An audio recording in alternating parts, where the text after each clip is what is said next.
Cockroach जनता पार्टीकडून उद्या देशव्यापी शांततापूर्ण आंदोलनाची घोषणा। प्रत्येक जिल्ह्यामध्ये विद्यार्थी संघटना रस्त्यावर उतरणार। पोलिसांनी आंदोलकांवर केलेल्या लाठीचार्जचा निषेध। विद्यार्थ्यांशी चर्चा करायला तयार, माझ्या घरी किंवा कार्यालयामध्ये चर्चेसाठी या, केंद्रीय मंत्री जे.पी. नड्डांचं आंदोलक विद्यार्थ्यांना आवाहन। राहुल गांधी पळपुटेपणा सोडा, हिम्मत दाखवून चर्चेसाठी संसदेत जा। मुख्यमंत्री फडणवीसांचं राहुल गांधींचं इंडिया आघाडीच्या सर्व खासदारांना आव्हान। विद्यार्थ्यांच्या प्रश्नाकडे लक्ष द्यायला हवं, विद्यार्थ्यांवर लाठीचार्ज होतोय, तोडगा काढण्याची पंतप्रधानांकडे विनंती केली। मोदींसोबतच्या दिल्ली भेटीनंतर शरद पवारांची माहिती।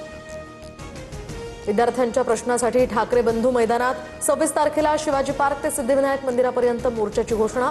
बाप्पाला साकडं घालून सरकारचा निषेध करणार। विद्यार्थ्यांसह पालकांना सहभागी होण्याचंही आवाहन।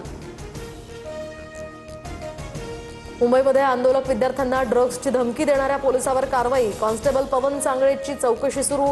काँग्रेसच्या निवेदनानंतर पोलिसांकडून दखल।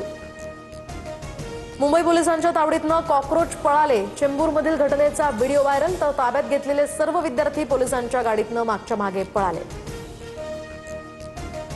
मुंबईची मुलगी एकटी पोलिसांना भिडली। ताब्यात घेतलेल्या आंदोलकांना सोडवण्यासाठी तरुणीनं थेट पोलीस व्हॅन रोखली। तर आमच्या मुली मुलांपेक्षा कमी आहेत का, सीजेपीकडून तरुणीचा हा व्हिडिओ ट्विट।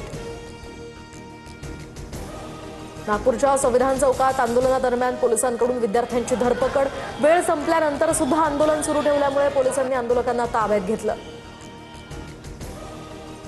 सीजेपीच्या आंदोलनाला आता सुप्रीम कोर्टाच्या वकिलांचा पाठिंबा। आंदोलकांच्या समर्थनार्थ सुप्रीम कोर्टाच्या वकिलांची शपथ। मोदी शहांना पत्र लिहून लाठीचार्जच्या चौकशीची मागणी।